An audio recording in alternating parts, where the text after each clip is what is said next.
My name, Edmond Yakani, Executive Director of CEPO. I would like to appreciate the communities of Nasir County and some of the White Army who have taken responsibility in providing safety, protection, and security for some of the SSPDF soldiers who took refuge within their control following the deadly armed violence that occurred between SSPDF and the White Army as a result of disagreement how SSPDF should replace their long overstay soldiers in Nasir County.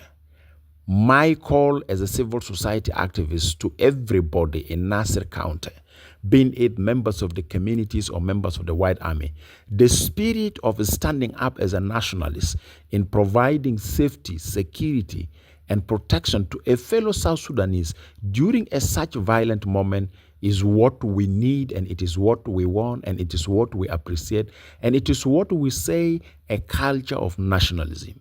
We will always disagree, we will always have misunderstanding, we will always have discontented position, but we should not use violence as an option of seeking solutions.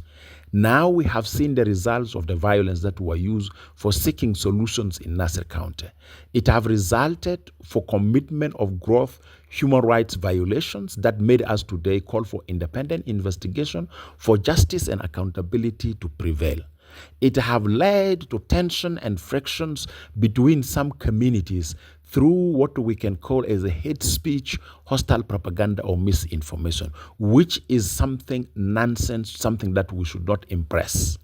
And it have already injured the political transitional process in the country, which was supposed to transition from instability to stability. And that's why our appeal is any resolution of any dispute or any misunderstanding or discontented position should be resolved through dialogue, not through the use of violence as an option for seeking solution.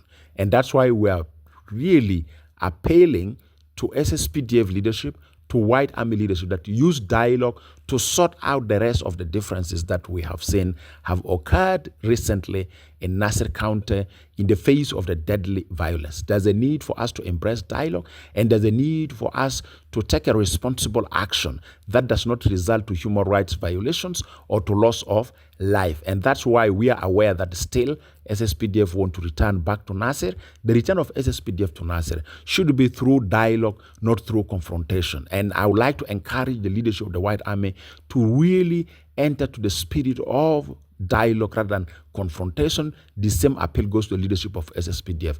A loss of a one South Sudanese, it is a national loss, being it White Army or being it a soldier of SSPDF. And that's why we're appealing to both of you as a conflicting parties that please embrace dialogue for mitigating your differences. But remember, atrocities that were committed in the past, we would like to see an investigation to be carried about it, and justice and accountability should prevail. So stop committing atrocities, violence that may bring you to face justice and accountability. Thank you very much.